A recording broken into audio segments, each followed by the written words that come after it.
ঝালকাঠির রাজাপুরে শ্বশুরবাড়ির লোকজন দ্বারা এক যুবককে কুপিয়ে হত্যা।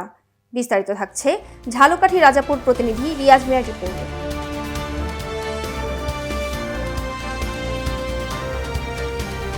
ঝালকাঠির রাজাপুরে মিলন নামের এক যুবককে কুপিয়ে হত্যার অভিযোগ উঠেছে তার শ্বশুরবাড়ির লোকজনদের বিরুদ্ধে। 4 এপ্রিল শনিবার দুপুরে উপজেলার পশ্চিম আদাখোলা ঈদগাহ মসজিদ এলাকায় এই ঘটনা ঘটে।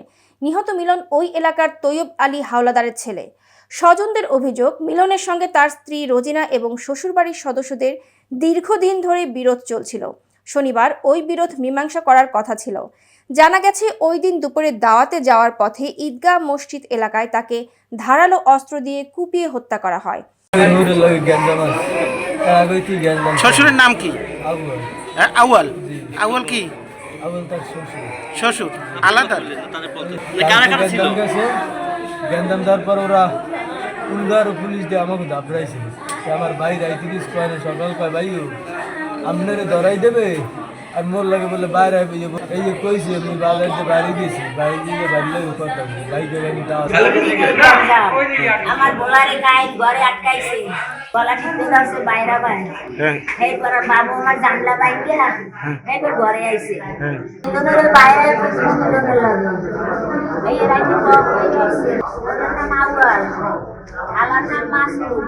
নিহতের পরিবারের দাবি, মিলনের শ্বশুরবাড়ির লোকেরা পরিকল্পিতভাবে এই হামলা চালিয়ে তাকে হত্যা করেছে। পরে স্থানীয়রা গুরুতর আহত অবস্থায় মিলনকে রাজাপুর উপজেলা স্বাস্থ্য কমপ্লেক্সে নিয়ে গেলে কর্তব্যরত চিকিৎসক তাকে মৃত ঘোষণা করেন। এ বিষয়ে নিহতের স্ত্রী রোজিনা দাবি করেন, মিলনের সঙ্গে অনেকের শত্রুতা ছিল এবং তার পরিবারের কেউ এই ঘটনার সঙ্গে জড়িত নয়। রাজাপুর থানার ভারপ্রাপ্ত কর্মকর্তা নজরুল ইসলাম বলেন, কারা এই হত্যাকাণ্ড ঘটিয়েছে তা তদন্ত করে দেখা হচ্ছে। এই বিষয়ে আইনি প্রক্রিয়া চলমান রয়েছে। এতক্ষণ সাথে থাকার জন্য ধন্যবাদ। i1 টিভির নিয়মিত আপডেট পেতে ভিজিট করুন আমাদের ওয়েবসাইট, ফেসবুক, ইনস্টাগ্রাম এবং ইউটিউব চ্যানেল।